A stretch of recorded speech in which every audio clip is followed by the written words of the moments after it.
Красноярская школа 3 мастер. Психологическая инерция мышления на основе методических рекомендаций по РТВ Семена Соломоновича Литвина. Существуют различные виды психологической инерции. На слайде приведено 16 видов. Например, инерция привычной функции, функциональной направленности, инерция привычных терминов, спецтерминов, инерция привычной неизменности объекта, псевдостатичности, инерция несуществующего запрета, инерция известного псевдоаналогичного решения и так далее. Возможны и другие виды психологической инерции. Психологическую инерцию мышления часто связывают с образом белой обезьяны, которая навязчиво мешает выйти на сильное решение задачи. Известна притча о хадже на средине, от которого потребовали совершить чудо, на что он ответил: «Сделаю чудо, но при условии, что все присутствующие не будут думать о белой обезьяне». Насредин красочно описал эту обезьяну и повторил: «Ни в коем случае не думайте о белой обезьяне». Конечно, никто после этого не мог отвязаться от мыслей о белой обезьяне. Задача: как закрепить свечку? Имеется свечка, она толстая. Ее нужно закрепить на вертикальной деревянной стене в вертикальном положении. Для этого в вашем распоряжении есть только молоток и коробочка с гвоздями. Спичек нет, других инструментов нет. На пол ставить нельзя, ее надо закрепить на высоте человеческого роста. Гвоздики маленькие, свечка толстая. При решении этой задачи слушатели часто высказывают ошибочные решения. Контрольное решение: нужно прибить к стене коробочку и разместить на ней свечку. Часто совершенно забывают, что есть еще и коробочка. Это и есть психологическая инерция. Думается, что коробочка – это тара для гвоздей и больше ничего. Инерция привычной функции и функциональной направленности. Ледокол или ледовар. Необходимо уйти от исходного объекта, представить его как совокупность свойств, на которых можно строить и другие функции. Вместо рассмотрения предмета рассматриваем набор свойств. Любое свойство может быть базовым для какой-то функции. При решении практических задач проблема сильно завуалирована и связана изначальной специальной терминологией. Инерция привычных терминов и спецтерминов. Поэтому автор ТРИЗ говорил, что нужно избавляться от спецтерминов, заменять их простыми словами.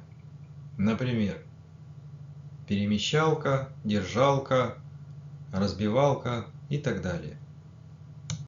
Задача: почему труба круглая?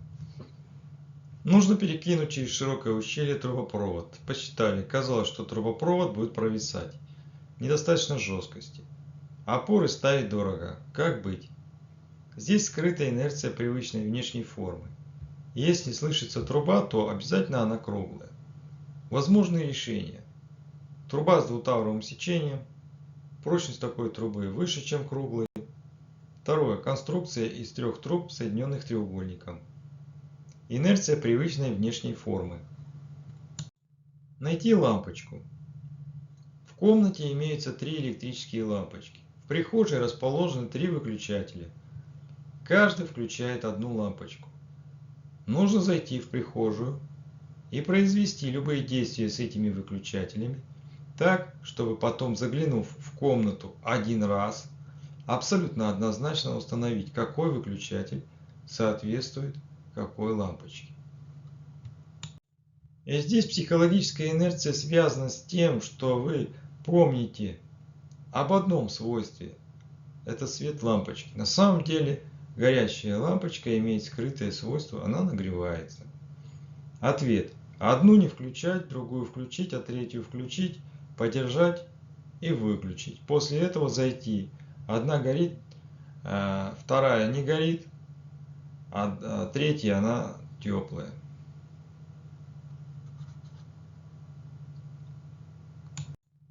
Как сдвинуть скалу? Томас Эдисон давал одну задачу при приеме на работу. Эдисон говорил, что только один человек ни в одном тесте не продемонстрировал никакой психологической инерции. Никола Тесла.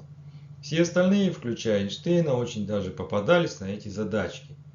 Представьте себе, что вы находитесь на необитаемом песчаном острове, без всякой растительности, и вам нужно ощутимо сдвинуть с места скалу весом 1,5 тонны и длиной 5 метров, высотой 3 метра.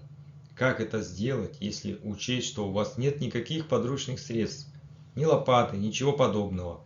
Нет, не надо двигать остров, задача на психологическую инерцию параметров. Предполагается, что инженер, зная вес, длину и высоту, может примерно прикинуть толщину объекта. Толщина скалы в данном случае не более 1 сантиметра. Ответ очень простой. Нужно толкнуть скалу пальцем, и она упадет. Инерция привычных свойств состояний параметров. Идеальные капли. Когда некое лекарство вводится в глаз человека, идеальный образ воздействия лекарства должен быть таким. Концентрация на протяжении промежутка времени должна быть постоянной. Как происходит сейчас? Сейчас мы вводим очень много лекарства, и дальше слезная жидкость очень быстро вымывает это лекарство из глаза. Так выглядит действие обыкновенных глазных капель. Изменили принцип действия введения вещества в глаз, используя прием-посредник. Самый лучший ресурс ПА-30 – это вредитель. Кто нам вымывает лекарства? Это слезная жидкость. Давайте ее используем полезным образом. Решение. В глаз закладывается глазная лечебная пленка. Она рассчитана на определенное время действия. Слезная жидкость постепенно растворяет ее. Время действия может быть 5-10 минут и так далее. Получасовые капли. В течение этого времени из нее выделяется столько вещества, сколько нужно, и всегда примерно одна и та же концентрация. Это изобретение было зарегистрировано еще в Советском Союзе. Сложный выбор. Представьте, что вы ведете машину, свирепствует буря. Когда вы проезжаете мимо автобусной остановки, то видите, что там 3 человека ждут автобуса.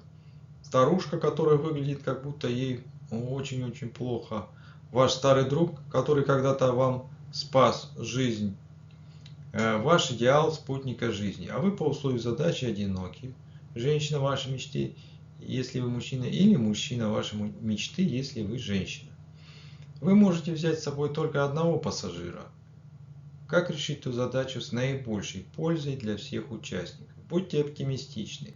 Вы можете взять с собой старушку, потому что ей нужна помощь в первую очередь, и, следовательно, ее нужно спасти первой.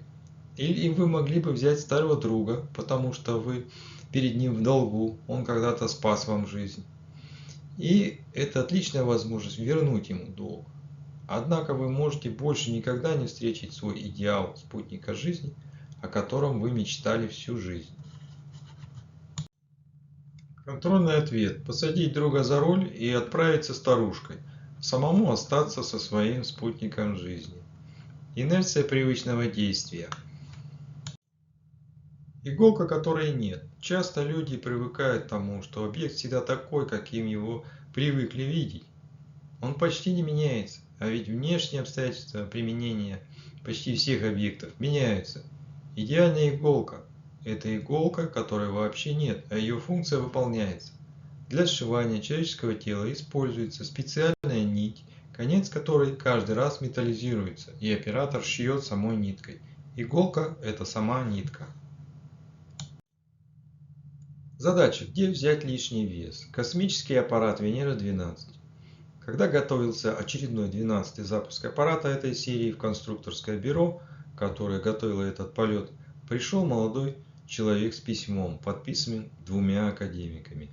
В письме было требование установить на Венеру-12 прибор весом 2,5 кг.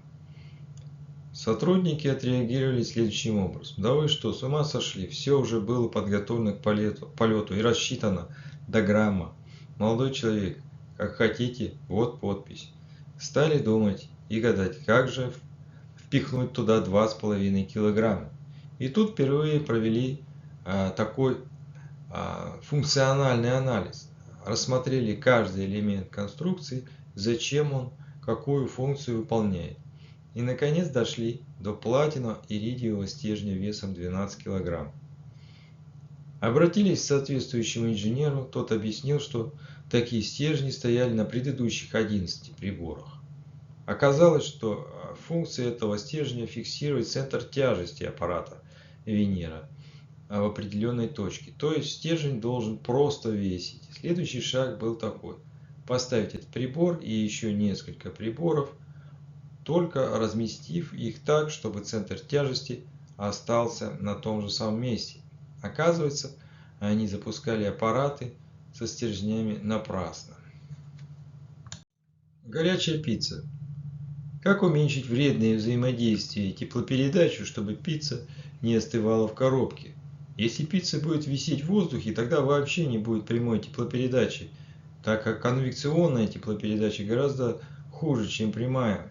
Нужно уменьшить количество точек соприкосновения пиццы и коробки.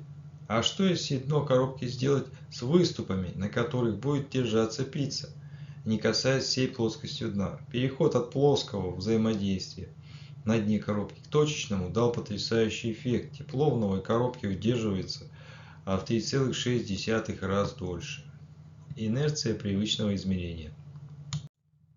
Как улучшить доильный аппарат? До 70-х годов практически во всех странах мира доильные аппараты функционировали следующим образом. Аппарат с постоянным всасыванием подключался к вымени коровы и выкачивал молоко. После этого коровы начинают болеть маститом. В середине 70-х годов появилось изобретение, сделанное по аналогии. Так же, как теленок сосет вымя. Он не втягивает молоко постоянно, он чмокает, и еще с какой-то частотой. Оказывается, чмокает с частотой, соответствующей количеству молока в вымени коровы. То есть, это частота собственных колебаний выменей. И сделали новые доильные аппараты, которые действуют по такому принципу. Дойка улучшилась, никаких маститов. Эффективность такого импульсного воздействия на определенных частотах лучше, чем сплошного воздействия. Маркировка яиц. На одной из птицефабрик существовала технология клеймения яиц. На яйца должны были ставиться штампы: диетическое, отборное и так далее. Работница брала с конвейера яйцо, печатью ставила штамп и клала яйцо в упаковку. Рационализаторское предложение: в целях повышения производительности отменить специальную операцию клеймения яиц, а дать работнице специальные напальчники с печаткой. Тогда она берет яйцо и тем самым его клеймит. На одно действие меньше. Через 3 дня было подано следующий раз предложение. Так как у нее одна рука освободилась, теперь 2 руками можно тоже брать. Как разделить торт на 8 равных частей 3 резами? Представьте день рождения, к вам пришло 8 гостей. Вам нужно разделить торт на 8 равных частей 3 резами ножа. Всем гостям должны достаться одинаковые куски торта с кремом и начинкой. Здесь, конечно, есть один вид психологической инерции. Инерция несуществующего запрета на перенос кусков торта. Никто такого запрета не давал. Режем пополам, параллельно стороне, потом переставляем части друг за другом и режем еще раз. Инерция единственного решения. Башня или краска? Когда Эйфель проектировал свою башню, он рассчитал стоимость каждой заклепки, каждого болта. Очень грамотно, очень экономически подошел к проектированию. Не учел всего лишь один нюанс. Дело в том, что эту башню нужно регулярно красить. Так вот, стоимость краски, потраченная на окраску башни, произошла стоимость самой постройки 100 лет назад. Очень сложно представить себе, что краска, защитное покрытие может стоить дороже самой конструкции. Крутой или пологий? Представьте себе ситуацию. Крыша дома, у которой один скат более пологий, другой более крутой. Петух снес яйцо точно на гребне этой крыши. Куда оно покатится? По крутому склону или по пологому? Конечно, по крутому, говорят одни. По пологому, говорят другие. Инерция лишней информации. Нож мясорубки. Случай был с отменой операции второй заточки ножа. Ножик мясорубки затачивался много лет по 2 плоскостям с обеих сторон. Первая заточка определяет взаимодействие ножа с решеткой. Она очень важна и она не составляет труда, потому что кладется сразу много ножей на шлифовальный круг и затачивается. И на второй заточке стоял оператор в рукавицах, и каждый ножик затачивал отдельно. Эта операция очень опасная, может повредить руки. В 1987 году отдел роботизации и автоматизации электросилы разработал безумно дорогого суперробота, который точно повторял движения рук, но без рукавиц. Оказывается, затачивали вторую кромку ножа совершенно напрасно.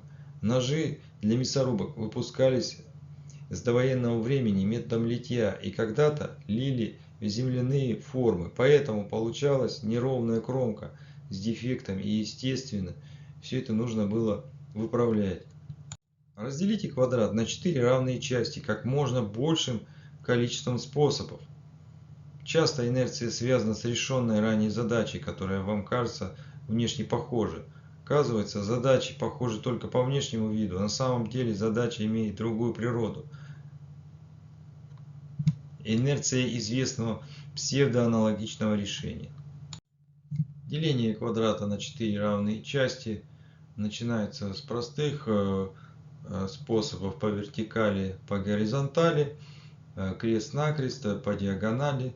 Далее линия преломляется под 90 градусов. Далее сдвигается крест из диагонали. Далее линия становится округлой. И, соответственно, на вопрос, сколько можно таких способов придумать, ответ очевиден. Пилотка или каска. В начале Первой мировой войны в униформу британских солдат входила коричневая матерчатая фуражка. Металлических касок у них не было. Командование армии было обеспокоено большим количеством ранений в голову, а было решено заменить фуражку металлической каской. Но вскоре командование было удивлено, узнав, что количество ранений в голову увеличилось. Необходимо заметить, что интенсивность сражений была примерно одинаковой до и после введения касок. Генштаб был в полном недоумении, почему число ранений в голову увеличилось, когда солдаты стали надевать каски, а не фуражки. Число зафиксированных ранений в голову увеличилось, но снизилась смертность. Ранее, если осколок попадал солдату в голову, он пробивал фуражку, и человек, вероятнее всего, умирал. Это фиксировалось как смерть, а не как ранение. После того, как было предписано носить каски, удар не убивал солдата, а всего лишь ранил, поэтому число ранений в голову увеличилось, а число смертей снизилось. Общие рекомендации по борьбе с психологической инерцией. Постулат: любой объект, конструкция или технология – относитель психологической инерции. Психологическая инерция есть в любом объекте или задаче. Почти всегда имеется не один вид психологической инерции, а несколько сразу. Рекомендация. Перед постановкой, тем более перед решением задачи, рекомендуется провести анализ объекта и его главных характеристик. Форма, состав, функции, параметры, последовательность действий и так далее. Все время отвечая на детский вопрос: а почему в этом объекте это именно так? Посмотрите все виды анализа. Компонентный анализ, значит, надо смотреть все компоненты. Генетический анализ, история объекта. Также, конечно, нужно посмотреть виды психологической инерции и что с этой точки зрения у объекта есть. Объект круглый. А почему он круглый? А не психологическая ли это инерция? Очень полезно задавать детские вопросы. Стандартный ответ специалистов всегда так делают. А разве может быть иначе?